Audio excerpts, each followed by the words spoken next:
Hello, and welcome to Stop Now, a social experiment enterprise where we stop, listen, and share. So glad to be back with everybody this week. Thank you for taking time out of your busy schedule in this season to spend some time with us. Of course, I am Nate, and I am joined, as always, by the excellent team here at Stop Now. First off, we have Amanda back with us. Amanda, how you feeling? I'm feeling excited to dive into this conversation, this social experiment enterprise foundational groundwork I'm just excited because the last time y'all got together, you spoke about God and sex. I mean, how exciting is that? So I'm kind of interested to hear what you all have to discuss beforehand and where we are now today. And I am excited for this conversation. I know where we're going to start the conversation, but I have no idea where it's going to go. So let's enjoy the journey. Speaking of joining us on this journey, we have Walter with us this week. Walter, how are you, brother? I'm doing pretty good. I'm looking forward to this conversation. Should be very, very interesting. It certainly will. And before we introduce our special guest for this holiday edition of the show, you mentioned that word interesting, Walter, and we have the most interesting man in the world. No, not the man trying to sell you some Dos Equis. We have the man behind the scenes, the voice of the voiceless, the man in the mask, the guy that keeps everything moving here at Stop Now, JK. JK, how are you? I'm good. Very good, Nate. So busy as always. And we have an excellent team and also an excellent special guest. Yes. And really love the way he articulates and make fun of it. And since he's a comedian, so I like him. Yes, and as Amanda alluded to, JK, we had a chance to chat with this brother about a year ago, I guess now. Time flies, but we figured we'd bring him back for this holiday edition of Stop Now because it's getting a little cold in a lot of parts of the country, but I know it's not cold where this brother is. Ladies and gentlemen, Steve Hill is back with us. Steve, how are you, man? Oh, it's a wonderful life. It's a wonderful life. Hello to everyone, and thanks for inviting me back for some more stimulating and elusive conversations that everyone needs to have. But nothing's gonna get away today. It's Christmas. It's time for Satan to spread some Christmas joy. Yes, because that's what everybody associates with Christmas, Steve. It's Satan. But we glad to have you here, man. Before we kind of get into the conversation, for those that may have missed your first appearance, here on Stop Now, can you give the folks a little bit of background about you and kind of your worldview and who is Steve Hill?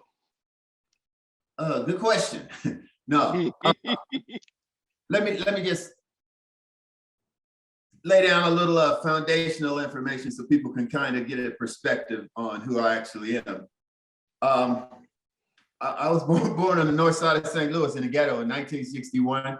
Grew up poor, joined the United States Marine Corps age 17. I come from a military family. I got men in my family who fought for this country dating back to the Civil War. My father fought in World War II. My brother fought in Vietnam.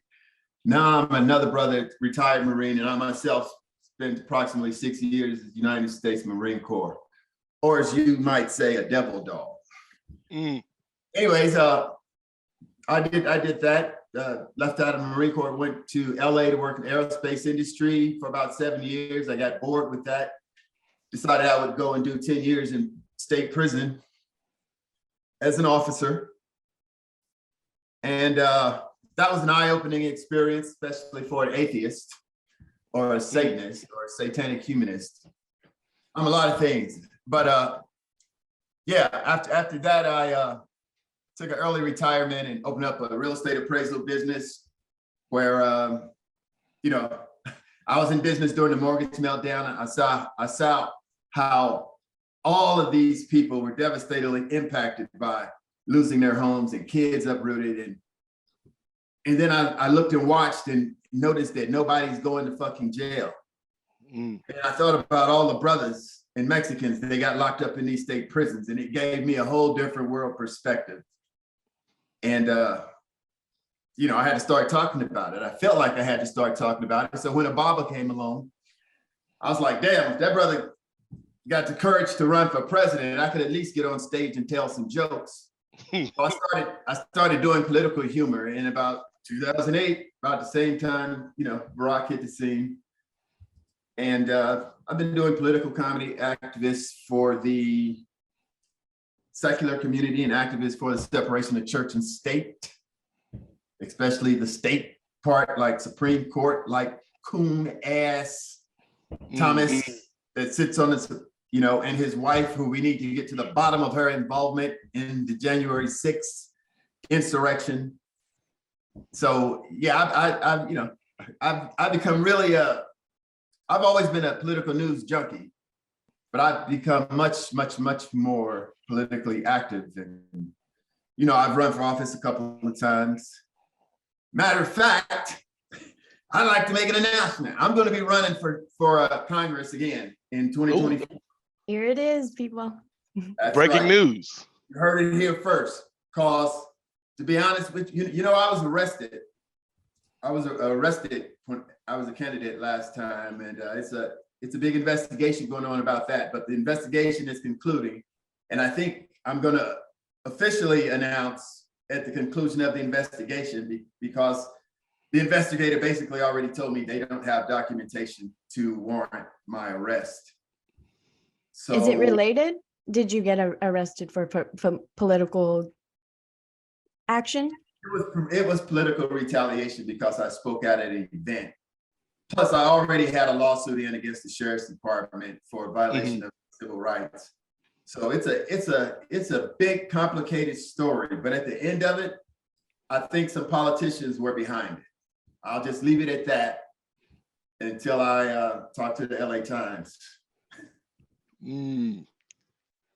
So what's your overall message, your political message? My overall message is Black people, wake the fuck up. It ain't no God.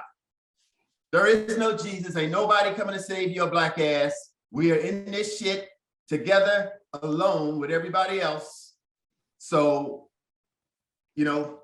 try your best to flee out of these ghettos and leave ghetto culture behind. That's my message. It's like, there is no white Jesus savior coming to get us. No.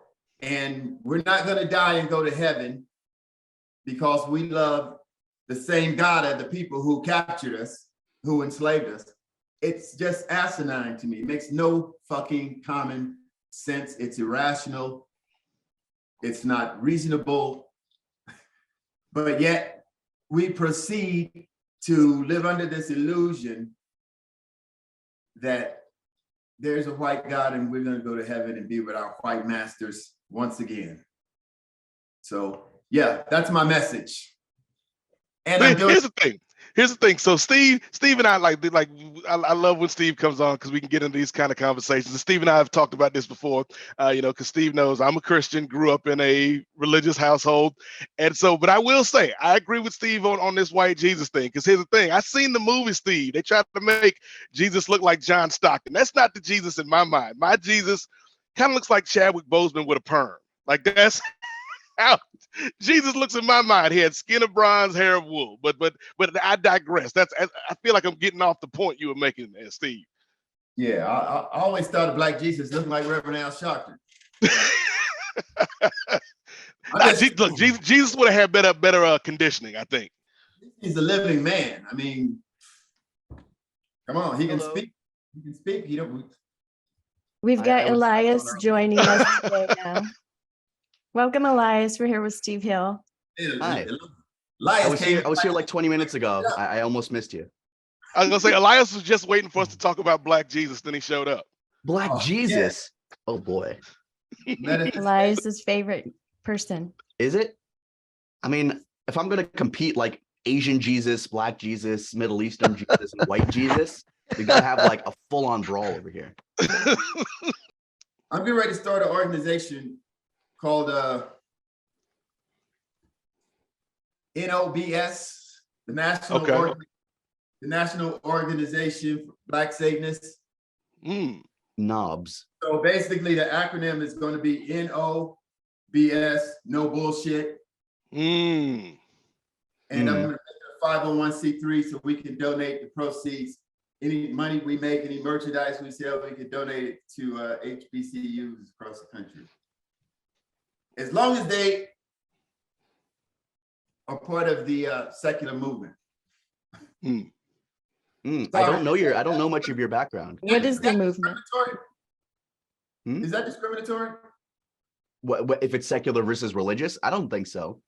If I donate specifically to a school and then, but for secular Black young American students. I see that as a benefit, not a negative. I'm not going to lie. I am relatively anti-religious myself. I think that the religious mindset has not done anybody well, let alone minority communities. It's a crutch. Is it a cop-out? It's a crutch for community building, but it's not in and of itself very helpful in the long term, especially when it gets to the mythologies created by religions and kind of the side kind of negative. How do I say this? Kind of long-standing cultural points. I come from a religious Jewish background, so I'm very familiar with religious kind of laws and rules as regards to history and past and culture, and they can become very attached to to one's identity. Religion really does fall into a very neat spot in the human brain for understanding how things work, for giving life purpose, for building a community and a sense of purpose. But it's anti-empiricist, and religion ultimately creates damaging rules and regulations and perceptions that hurt a lot of people. I recently have been looking into the what is it called? The Black Hebrew Israelites? Is that the yeah, that's Mr. that's an entirely different subject. We've heard that news recently, though, unfortunately. Yeah, Kyrie Irving and his absolute nonsense with that. But that's but I mean, like on a larger scale, I mean, we're talking about communities, but if we're talking about the entire world of what a lot of religions do, and I don't want to, let's talk about the Abraham. Let's talk about the Abrahamic religions and that specifically. A lot of it has done a lot of damage to subjugate women, to subjugate the poor, to listen to a message that tells you to do stuff all over and over again. I don't agree when certain people say every single war's ever happened because of religion. When you go back in time, that's just not true.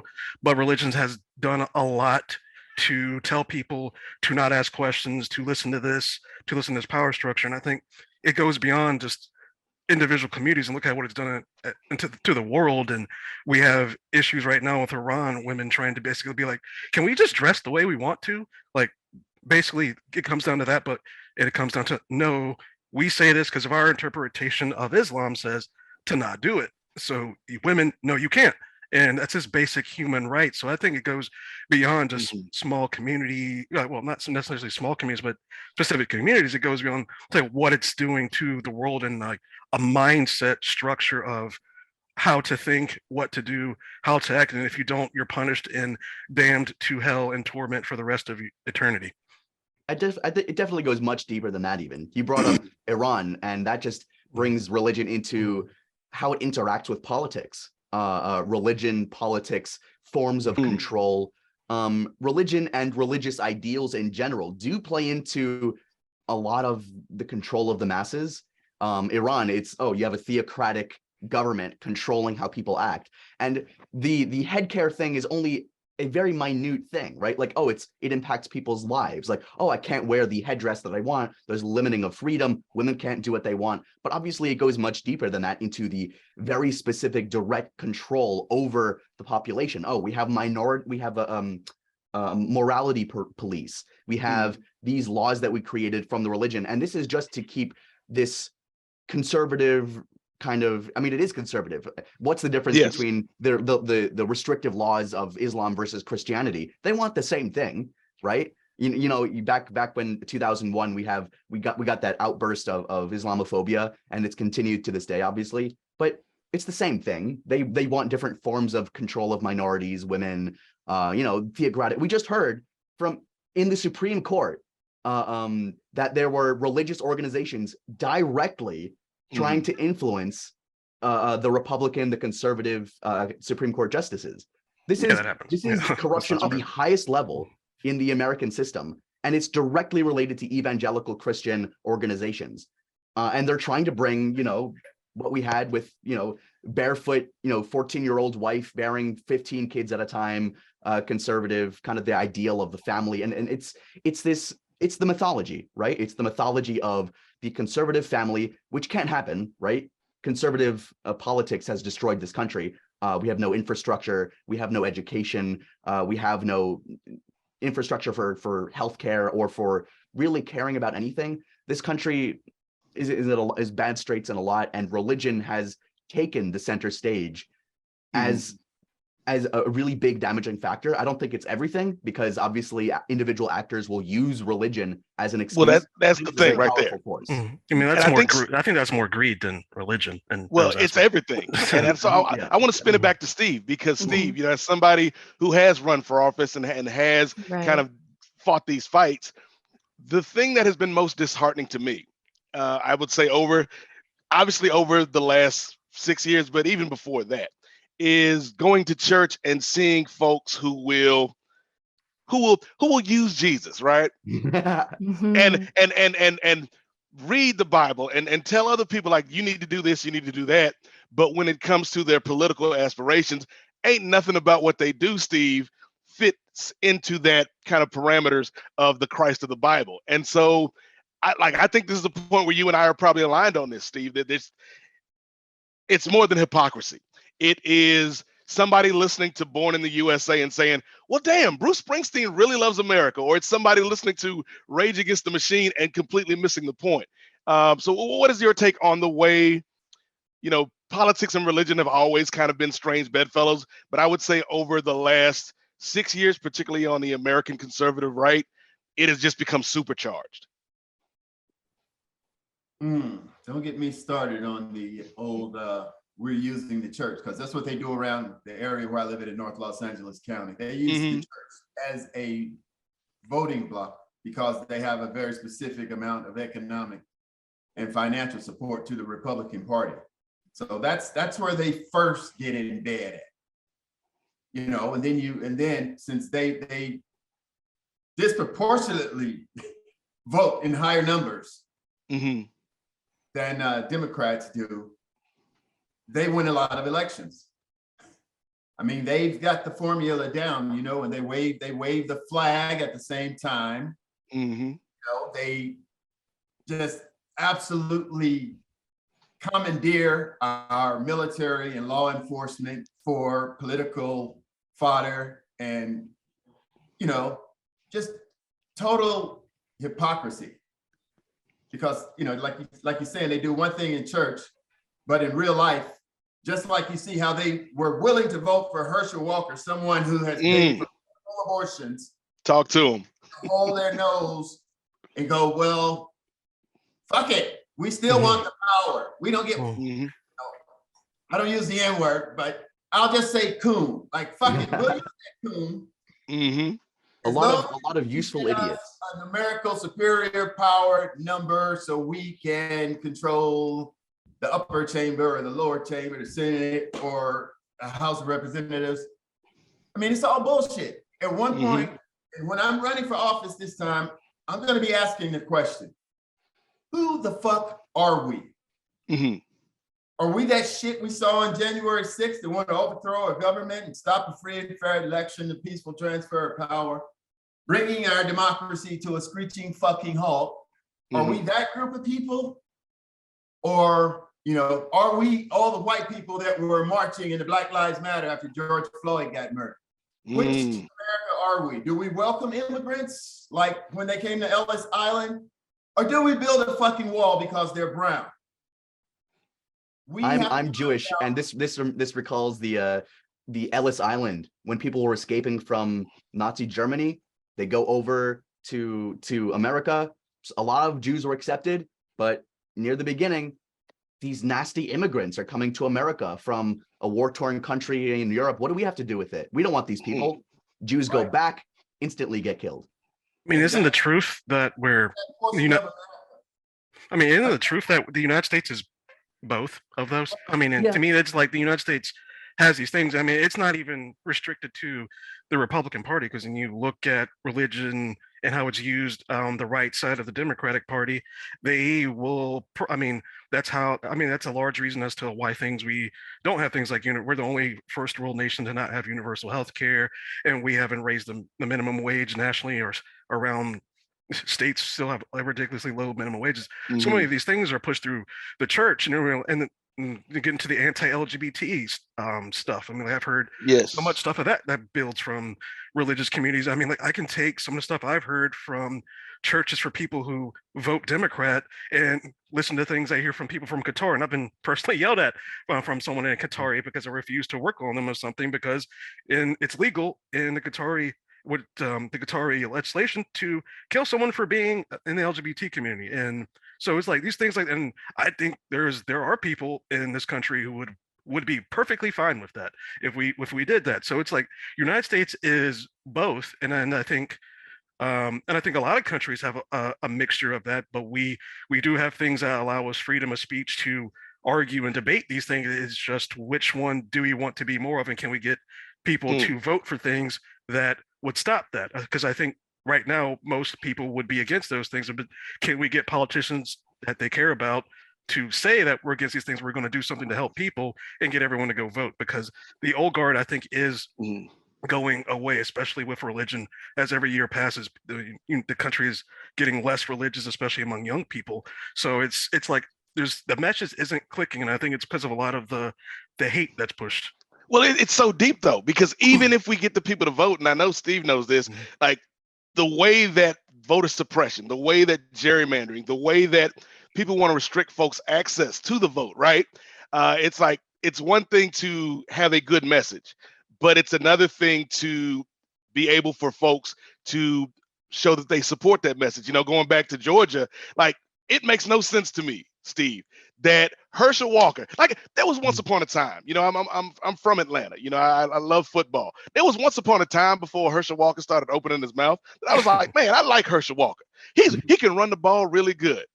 But there should be no way that you look at Herschel Walker and you look at Reverend Raphael Warnock, whatever your thoughts on religion may be, and say, oh, there's 2 points of a difference between those two guys. Like, how can you look at those two individuals and say, yeah, it's a close race? You take the most damaged football, you take the most head trauma football player in the league, you bring him over, and it's like, okay, here's the most intellectual job you'll need. You'll need to take care of millions of people. Let's compete him against an actual, like, upstanding, moralistic pastor. It's like, all right, yeah, and then the competition comes within like 2 to 3 percentage points. But we talking about vampires and werewolves. Yeah, that's just how elections work. Like, it's so, because this is because my background is in politics and political science. Because when we go into how people just, the D and the R are brands, like party names are brands, and people grew up with these brand names, and they think, oh, I've got to vote for this, I got to vote for that. Because when you get into that, it's like, do you necessarily agree with everything this person is saying? It's no.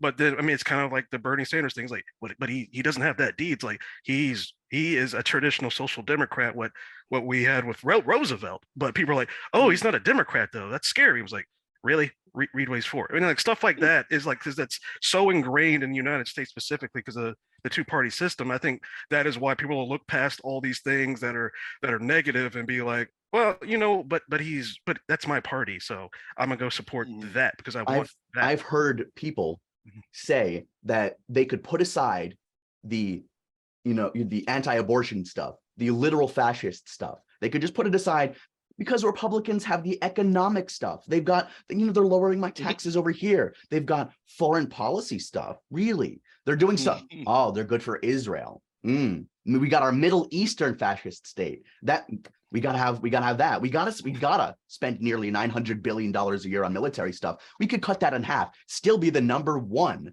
military spending country in the world, and we'd be able to basically spend an infinite amount of money on social services. But no, whose fault it really is? Those trans people. That's the scapegoat they have to come up with. No, it's not all the economic problems that compound upon themselves to create this centennial cycle of fascism. It has to be the trans people. And this has literally all been done before. The first books the Nazis burned were trans medical care books. That's what this is thousands of years old, this cycle of just governments doing fascism and then not taking care of the actual underlying economic problems, then being like, whose fault is it? It must be this group. The Jews. Othering is as old as and as American as apple pie. Yeah, it's unending. This and people and then DeSantis is like, we have to get rid of wokeism, which is any progressive thought whatsoever. And that includes any concept, any idea of the fact that this country was started on the worst of the worst human impulses. Everything. This country was founded on capitalism. The worst of capitalism. The worst of capitalism is slavery. You pay someone $2 an hour, that's $2 away from slavery. Then you add on top of that a whip, then you add on top of that some other regulations, and there you go. We still have slavery in prisons. We still have slavery. We still have legal slavery. We still have next to slavery. These problems have not been solved. Nothing has been solved. None of the underlying issues have been solved. We keep on tackling these symptoms and nothing happens. So Steve, are you in agreement with a lot of this sharing, or what do you hope to change? Get back to neo slavery. $2 an hour, where they paying that at? I'll take that. Oh yeah, I mean, basically the culture of like retail. You're serving, you know, your water. You bring over the soup, and you're like, hey, can you please tip me? I'm dying. I live in an apartment with 5 other people. I get paid $2 an hour, and I literally just live on tips. This is America, baby. Well, I mean, yeah, I know a lot of people in the service industry, and it's bad, but I mean, we can go talk about things like Mao and Stalin and other things they've done from a different perspective. And I mean, it's like it's just hate, greed, and using something as a force. Because like when Stalin wasn't using religion as the crutch, he used this whole structure of you're doing this for the country. But it's kind of the same thing. You can use whatever you want to get that power. Like Iran's using their religion, Islam, to be like, this is the power structure, and other people can use, you're doing this for the country, it's good for the country, it's good for the country, nationalism. And so it's like it's just what it's used for. Because at its heart, would I care if people were religious if they kept it to themselves and didn't try to bring it to government? No, I don't care. I mean, like, that's not going to harm or affect me. It's kind of what people thought about the LGBTQ community. It's like, why does that matter to you at all? Like, why does that matter? I keep want to ask people that, because it's affecting our children. Infecting your children, really? It's killing people. I don't think they care. I really don't think the kids care. It comes down to killing their own children, and they don't care. Let's stop. They will throw their own kids out on the street. Let's stop now, JK says. Yeah, stop now. But here's the thing, because this is our Christmas episode, and so I'm thinking of a scenario in my head, Amanda, for Steve. So let's say, Steve, you know, you nice and cozy down there in hell, brother, and you get visited. Beautiful. Yes, you get visited by the Christmas ghosts, and they say, you know what, for one day, Steve, we're gonna let you reshape things in the way that you feel would be the most equitable, would be the most beneficial for everybody, including, you know, eliminating religion from our politics. What would be some of the things that you would do, you know, in terms of making it better for all of us? You want me to be honest? You want me to give you a political? I want you to keep it real. Keep it real. Well, first thing I do would be round up every motherfucking billionaire in the country and seize their assets. And then everybody's going to have a place to live, food to eat, shelter. Everybody's kids are going to have an education. Everybody's going to have a purpose for life. And we're going to stop all of this currency bullshit. I mean, I would rather see a trade and barter system with goods or services to give people a sense of self-worth, instead of you know, seizing someone's land and then go seizing people to work the land, creating an economic capitalistic society where basically the driving force is labor, and, you know, basically exploiting other people. That's what if it was up to me, everybody would just, this shit would be like, hate to say this, heaven. I mean, what system has been free of exploitation?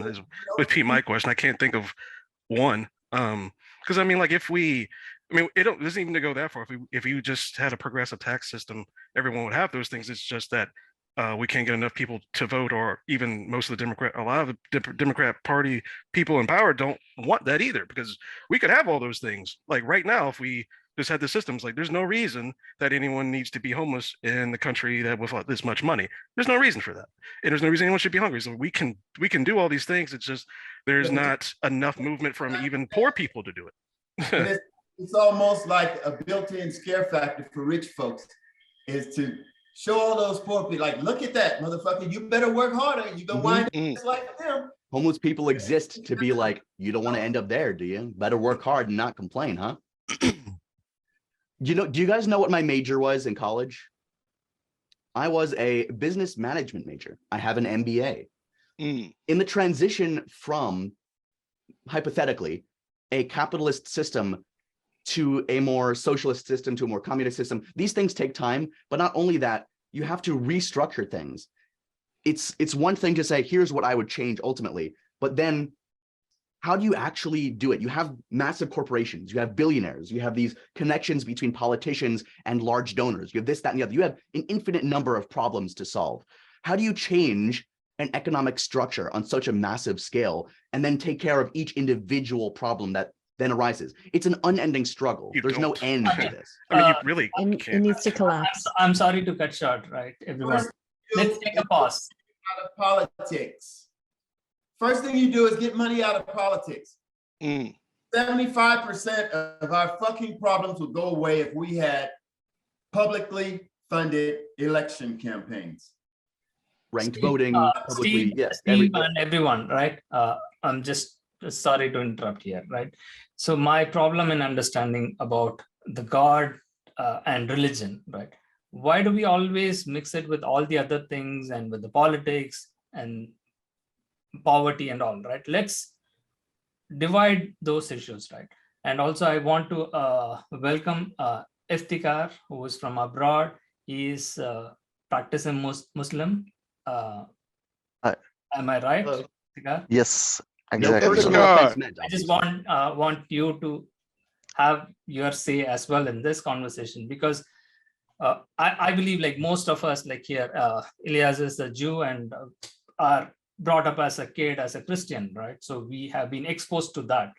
So how each individual is hypocritic, I just want to understand that. Like, Steve, if the Jesus is black, and as per your belief, will you be okay with it? What is your stand on specifically on God and religion?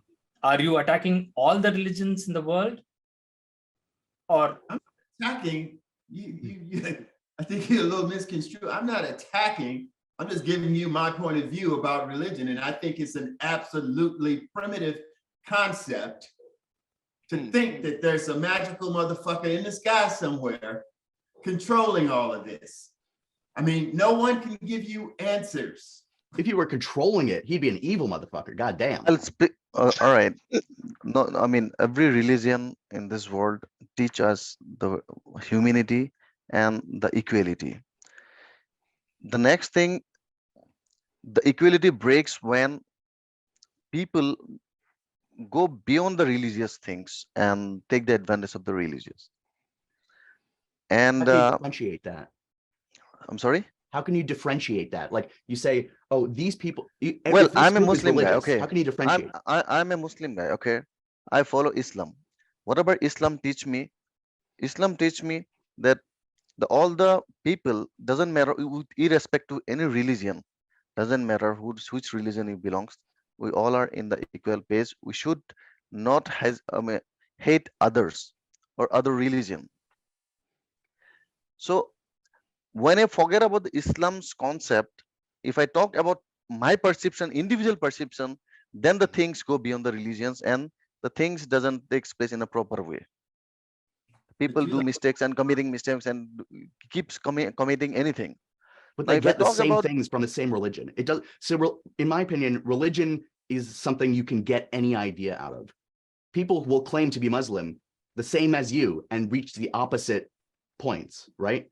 So you can't claim that they're not Muslim just because they reached a different point than you. They're using the same context. Like you can't say that Shiites are not really Muslim, that Sunnis are not the real Muslim. It's a split. They are the same amount of religious Split. as you. They Correct, just reached a correct. different conclusion. That's But why I do religion not- as a whole is like that. But as a Muslim, I do not have any rights to hate them. That he is a They think they do. Shia, he is a Shia, he is a Christian. Moreover, let me tell you, I mean, Jesus Christ, right? You call Jesus Christ. In our Islam, we call him as Isa salam. All the prophets from Adam, you call Adam, we call Adam. Mhm. You call Moses, we call Musa. Moshe, You call Abraham, we call Ibrahim. Avraham. Correct. So all the prophets that you have, we must have to believe all those prophets. Otherwise, I'm not a Muslim. From Adam to Jesus, we have to believe on all those prophets. Otherwise, I'm not a Muslim. Okay, I have to stop here Yeah. and interrupt, right? So since we don't have a Hindu here, right? Since you are from the Indian subcontinent, so then can you then include Ram and Krishna as well, Shiva into your fold and accept them? Why can't Muslims have peace with the Hindus? They have hatred, basically, right? Christians are Abrahamic religions, saying that like any deity worship or other gods are not real. How is that fair? That we have created the things. Islam taught that all the religions doesn't matter with irrespect to any religion. They all are. You have to love them. You cannot hate them. But But every then- religion has their own belief. For example, he is Jewish. He believe Adam. He believe Musa. He believe Well, I'm not religious. sorry.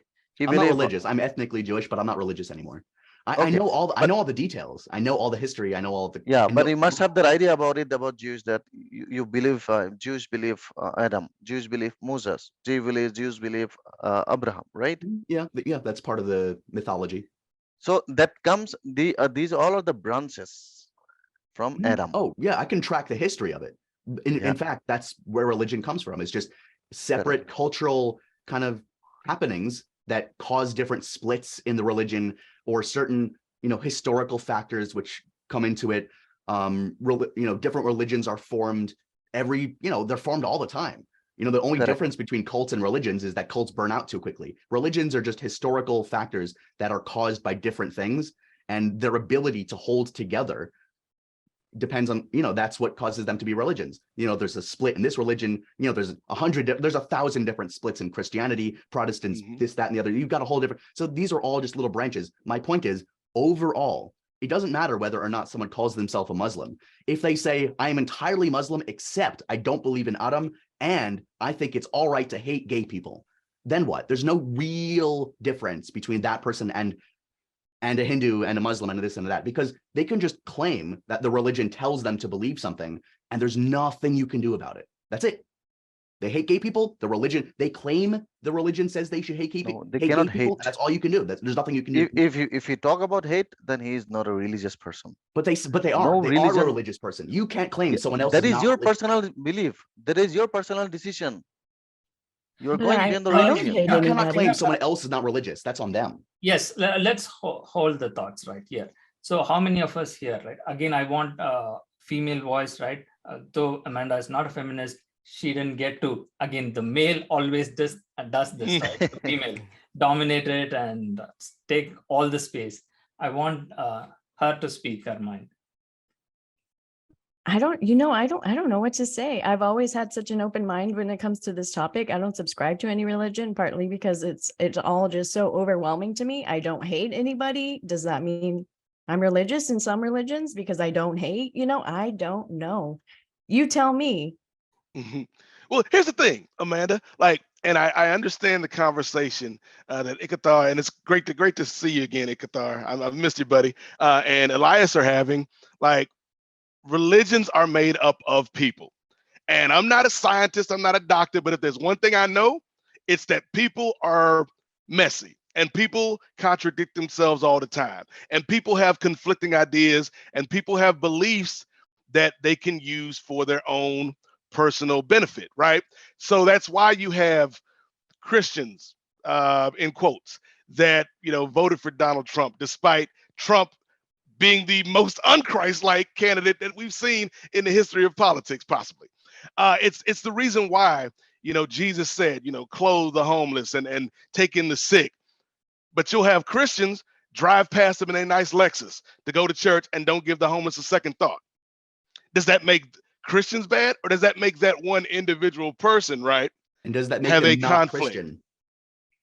And so the thing is, right? So are we talking religion or are we talking spirituality?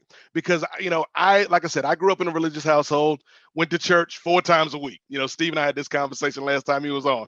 I was at the youth meeting, I was at the building meeting, I was at Sunday school, I was at church after school.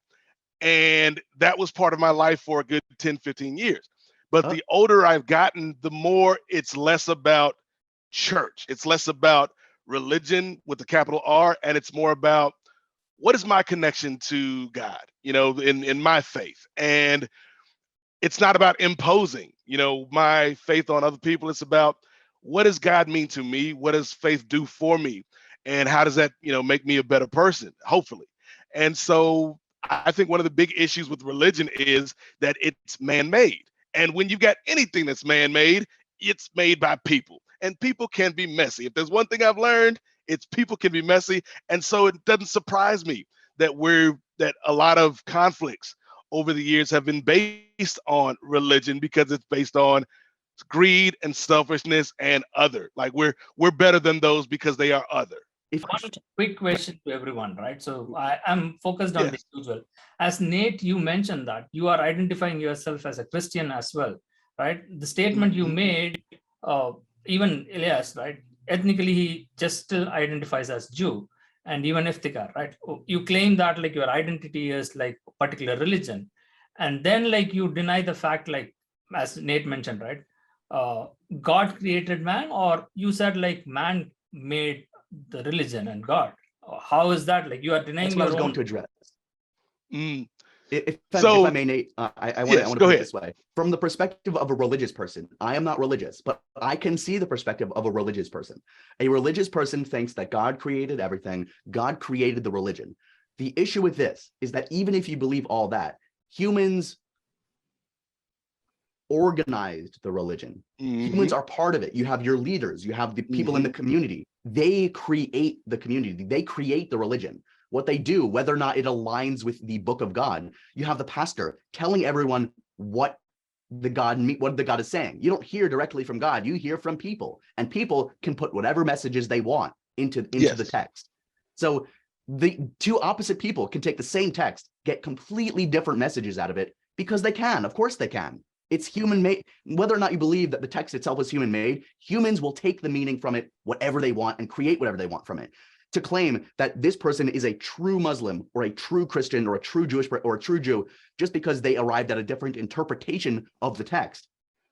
That's how you arrive at the Christians voting for Trump, because it doesn't matter what the text says. It doesn't matter what Jesus said. The leader of their church and their organized movement and the evangelical system or this religion or that religion, the people in charge or the people who are part of it will create the message. It doesn't matter what the religion says. They're still religious. They're still evangelical. They're still Muslim. They're still this, that, and the other. They're still that. But they're humans. They took the message and they ran with it. Just doesn't matter where it comes from.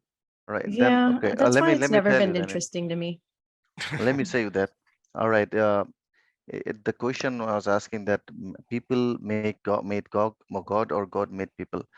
Well, there are a couple of things or examples that we can set. For example, if we talk about Jesus, which we call Isa Salam, he has the power to make a dead person to life. Do you agree? It's people seen it. People seen it, right? My Musa. namesake did that. Musa Salam, you call Moses. He has the power. He had the power to speak to God directly. People have seen it. People have seen it. God used to talk. Yeah, two-way communication. It's not only one-way communication. When you pray to God, it's a one-way communication. But at the same time, when Moses, you talk about Musa, we call Musa Salam. When you speak to God, God also speak to him. So every prophet has a different power. had a different power. Isa alayhi salam had the power that he could make a dead person to alive, and people have seen it. So Okay. Do we obviously, have any data on that? I would love to see some. Yeah, I would like to see. That's Yeah, I interesting. mean, anecdotes are great. I just would like a study on that. oh yeah, sure, why not? Okay. For that, in order to understand this, you need to read Iftikhar, Torah. I just have to hold you for that Sure. minute. The conversation can go on these topics. Sure. It's not again, Steve. Thank you. We lost you for a minute. Like, if you want Yeah. to. So that Wi-Fi in hell is acting up, brother. Yeah, you know, we got distance to travel to get a really good signal. But listen, man, I just want to ask y'all. I want to ask everybody here a fucking question. What do you think? Your conversation talking about people who are centuries fucking old, who are basically prehistoric as it relates to 2020 fucking two, when we have smartphones and all kinds of unimaginable technology where we can communicate with each other, basically looking over the phone, FaceTiming, and why the three Abrahamic religion? Who gives a fuck? Can't nobody prove can't nobody even prove any of these people existed. And you guys are sitting up here discussing this shit like it means something to you. You don't know. You don't know. You're religious because your parents were religious. Come on. Everybody really, man, needs to grow the fuck up, and let's deal with life and human beings and humanity that's right here on earth today. Fuck all of those people in the Bible, because I really don't believe they existed. I really don't. But everybody talk about them like, yeah. Like, who could have really built a fucking ark? How did he get all those penguins from the Arctic to walk to the Middle East? Who cleaned up the ark? All those fucking animals. Must have been animal shit everywhere. I didn't see no slaves. Fuck it. I didn't know black people know too Who much. said there weren't? Who the fuck cleaned all that animal shit up? Everybody had the proper diet. You know, when you go to the zoo, they know what to feed those fucking animals. Steve, just a quick minute, right? So how can we get past that? So that is where, like, this conversation, right? We are trying to... Let's talk about organizing your community, get people to fucking vote, so you get people in office that care about their interests. Non-religious community organizing. That sounds reasonable, but it doesn't sound religious in nature. Right. No, it is not going to solve the problem, right? Steve, correct me if I'm wrong, right? Voting and getting people, right, even whether you are a real atheist or a fake atheist, you get into the seat, it's not going to change, right? My problem here to understand, just like how Nate mentioned, right? It has become more commercialized, right? As a kid, whether you believe it or not, you know what it is. They say that, like, not even as a Christmas, it's a holiday season, it's a fun activity, and the music and the carol songs, all these things are getting ingrained into your life, and making that decorations and all those things are more important, commercializing it and having fun. Basically, you're talking about mental conditioning of people. Yeah, we're all got it seared into our brains that it's Christmas and it brings joy and it's love and sharing and giving gifts. This shit is all baby. capitalism. And anybody with any common sense knows that this shit is to get people to spend money, keep the economy going. Look at the days. We don't only got the holiday season. We got all these other holidays: Father's Day, Mother's Day, Teacher's Day, fucking Dog Day. We got all these days, Valentine's Days, to get people in the store to keep spending money to keep the fucking economy going. So to decondition that culture in that environment, I mean, that will take centuries. You know, is that your purpose, Steve Hill? Do you feel driven by that? Have fun. I mean, people are always going to, no matter what kind of system we have, people are always going to consume a thing, whether it's a good thing, bad thing, or not. So, I mean, like, if we can get, I mean, say if we got rid of all religion, I don't think that's going to automatically make people good. No, because they're still people. Yeah, they're still people. So people are very difficult to... Religion are people. I mean, I know atheist people who are, they come to very bigoted conclusions still, and it's just like, okay. I mean, so I mean, it's like... Satanists that are racist. So it's like, So it's like, I mean, like, yeah, religion, my biggest issue with religion is how people will use it to manipulate others. Because again, like I said, I don't care, like personally, I don't care what anyone believes if they're not trying to impose it on anyone else. Like if someone, because a lot of abortion stuff is religious based, like if you personally don't want to have an abortion, I don't care, but don't go tell someone else to not have one because it's your belief, not theirs. So that's kind of where I get with religion, is because it's like, why are you telling why are you telling women they can't do certain things because of what sex they were born as? And so it's like, that's where my issue comes from. So can you be religious and not do that? Is that possible? You can be religious and do it, but a lot of people who are religious do it. I mean, I guess that's the problem I have. Oh. The religion aspect doesn't create or prevent. It's just there. It's the structure. I mean, I think it does create certain things. The environment. Well, I mean, I think it's definitely a thing that can be used. I mean, it's an organizational tool because, I mean, there's one of the biggest lobbies in this country is anything evangelical based, because they will organize, and even though they're not supposed to talk about it in church, they will talk about it in church and go tell everyone, go vote for this person. I'm like, that should be illegal. You should be taxed now. I mean, like, that's illegal. You can't do that. But I've seen that all kinds of churches is like, this is not what separation of church and state means. Nope. This is church and state. Like, what are you doing? Like, but no one really wants to tackle that because they're still afraid of the religious vote. I mean, that's kind of why that's not really something people are talking about. So I was like, I mean, and people like to feel like they're part of something, right? Like everybody, right. Like there's an innate human desire, I think, Steve, to feel like you're part of a club or a group, right? Like there's a reason I've got like this Falcons flag in the background. I don't play for the Falcons. Falcons ain't never sent me a check a day in my life, Steve. They lose. They bring me more pain than they bring me joy. But when I'm at a bar with Falcons fans, I'm part of something. And I think with religion, particularly when you talk about religion and politics, a lot of that is it's team us versus team them, particularly when you get into the more MAGA-y aspects of the thing, Steve. Community. Talk about a social experiment enterprise, Steve, right? Yeah. What are your final thoughts for today's session? I think we're gonna have to continue this on another. Hey, look, we can keep this going. Kwanzaa, New Year's, we can keep this thing going, Steve. Hanukkah, listen, hey, I know all the. Listen, if you want to do like an in-depth Scientology, we can. Created by a Scientology is an excellent example of the melding of religion and business, right? Is it not? It was written by a scientific writer. It's that I can't get past that point. It's like, why are you believing this? It's literally someone like me wrote this and told you it was real. And like, anyway, I don't know. Anyway, I'm gonna follow Amanda and say we should close for today. I am a co-host occasionally of the Daily Show and of the Social Experiment.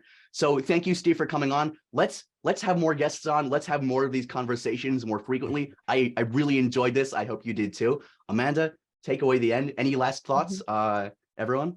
Yeah, real quick. I just wanted to say, Steve, man, like we always appreciate when you come by, brother. Like the conversation, like the folks that watch, they just saw, man, we can go anywhere in these conversations when we have you on, man. Good luck with your political aspirations. Despite our differences on religion, I think you're a good dude, man. So any final thoughts, anything you want to promote, anything you want to plug, let the people know what's up with Steve Hill.